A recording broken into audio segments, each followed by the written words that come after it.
রূপচর্চার ক্ষেত্রে স্থান পায় বাজারে অনেক ধরনের নামি দামি ব্র্যান্ডের প্রসাধনী, কিন্তু আপনি কি জানেন যে আমাদের ঘরে থাকা প্রাকৃতিক কিছু উপাদান দিয়ে আমরা অতি সহজেই আমাদের নিজেদের স্কিনের যত্ন নিতে পারি। তাহলে চলুন আজকে আমি সেরকমই তিনটে ঘরে থাকা অতীব সহজলভ্য জিনিস তিনটে শেয়ার করবো আপনাদের। বেসন আমরা যদি মুখে লাগাই নিয়মিত, তাহলে আমাদের মুখের উজ্জ্বলতা বৃদ্ধি পায়। এছাড়াও আমাদের স্কিনে যদি ব্রণের দাগ থাকে সেটাও কিন্তু অনেকটা কম হয়ে যায়। তাছাড়াও কিন্তু আমাদের স্কিনকে করে তোলে অনেক বেশি আকর্ষণীয় এবং সুন্দর। 2 নম্বর হচ্ছে টক দই। টক দই আমাদের ঘরে সবারই কম বেশি থাকে। এই টক দই দিয়ে যদি আমরা ফেস প্যাক বানিয়ে নিয়মিত করে আমাদের স্কিনে, মুখের ত্বকে লাগাতে পারি, তাহলে কিন্তু আমাদের স্কিনের কালো দাগ, ছোপ সব কিছু কন্ট্রোল হয়ে যাবে।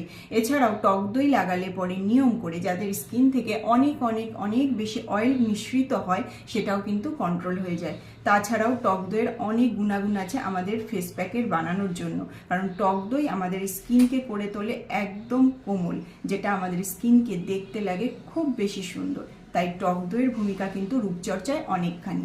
3 নম্বর হচ্ছে অলিভ অয়েল। কি অবাক হচ্ছেন তো? না, অবাক হওয়ার কিছু নেই।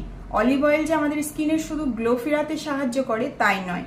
অলিভ অয়েল যাদের স্কিনের কম বেশি পোর্স দেখা যায়, মানে ওপেন পোর্স থাকে, ছোট ছোট ছিদ্র থাকে যাদের মুখে, সেটা কিন্তু অনেকটা কম করে দেয়। এবং স্কিনে যাদের ব্ল্যাক হেডস, হোয়াইট হেডস এইসবের প্রবলেম থাকে, সেটাও কিন্তু কন্ট্রোল করে দেয়। তাই অলিভ অয়েলের ভূমিকাও কিন্তু আমাদের রূপচর্চায় অনেক বেশি স্থান পেয়েছে। এরকম বহু ধরনের টিপস পেতে আমার সাথে থাকুন।